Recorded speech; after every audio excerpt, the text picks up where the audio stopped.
सैलाब से नेपाल में मची तबाही का एक नया वीडियो दिखाते हैं। अचानक सैलाब आया और सब कुछ बहा कर ले गया, लेकिन तस्वीरें आपके सामने है। अंदाजा लगाइए कि यह कितना खतरनाक है। सैलाब ने जमीन को पूरी तरह से अपनी चपेट में ले लिया है। यह घर सैलाब के बीच मौजूद है, बालकनी में लोग फंसे हुए हैं। ऐसे में कोई कर भी क्या सकता है। और ये देखिए, एक तरफ सैलाब आया हुआ है, बीच में यह घर है, उसके आगे सैलाब का पानी लगभग 2 फ्लोर को कवर कर लिया है और तीसरे फ्लोर पर यह पूरा परिवार फंसा हुआ है। कभी भी यह घर गिर सकता है, कभी भी यह घर बह सकता है।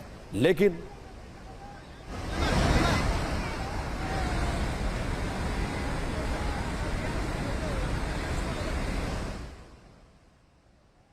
तो नेपाल में आए सैलाब को देखकर सारी दुनिया परेशान है। ये वो तबाही है जिसका असर अब तक नजर आ रहा है। रसुआ हाइड्रो पावर प्रोजेक्ट में बाढ़ के चलते कई लोग फंसे हुए हैं।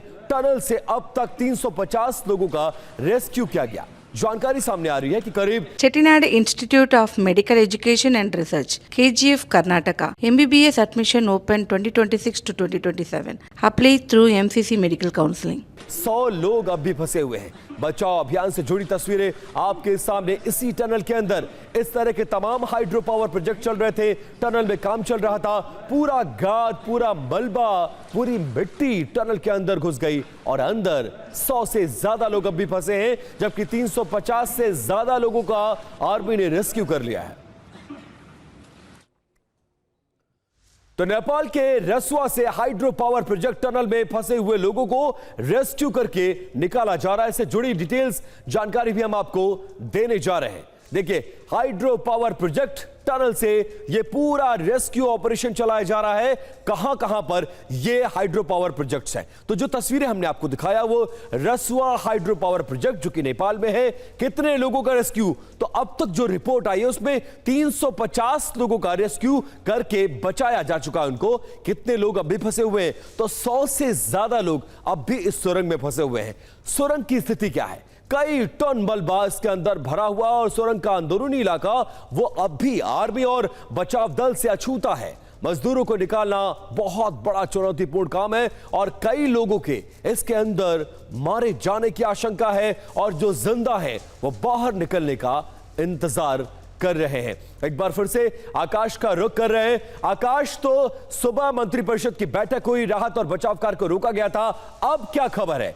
क्या राहत और बचाव कार्य को दोबारा शुरू कर दिया गया है? और जो दोबारा से डैम टूटा था, क्या उसका मलबा, उसका पानी या उसकी बाढ़ नेपाल तक आने की आशंका व्यक्त की जा रही है? ऑफिशियल्स क्या कह रहे हैं?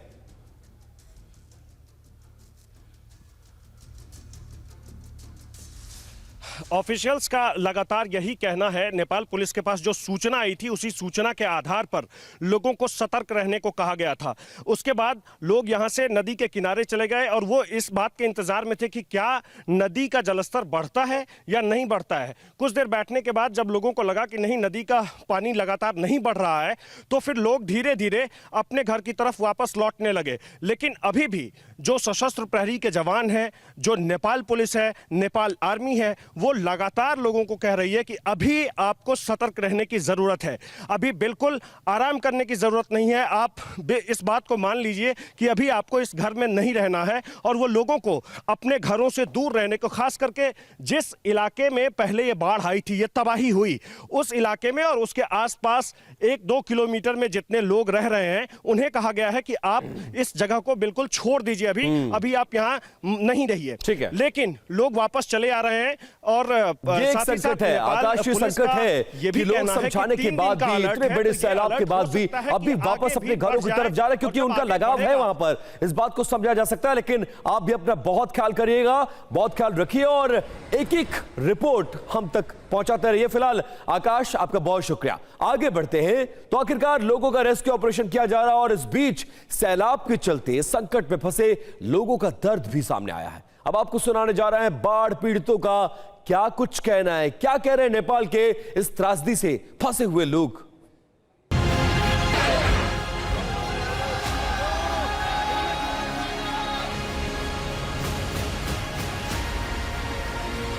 हमारा फैमिली का नाम नहीं है, आई वहाँ पर, देखा फोटो भी डाला है, कोई पता नहीं चल रहा है वहाँ पर, कुछ नहीं पता चल रहा है। ऐसे 3 दिन पैसे के कहीं पास है ना।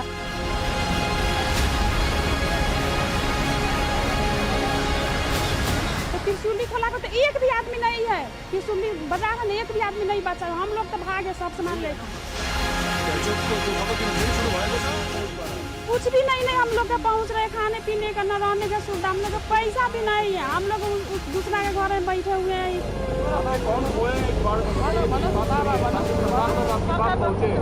मेरे भाई को जैसे जैसे निकालना पड़ेगा, वो कहाँ है, कैसे है, लापता है 3 दिन से।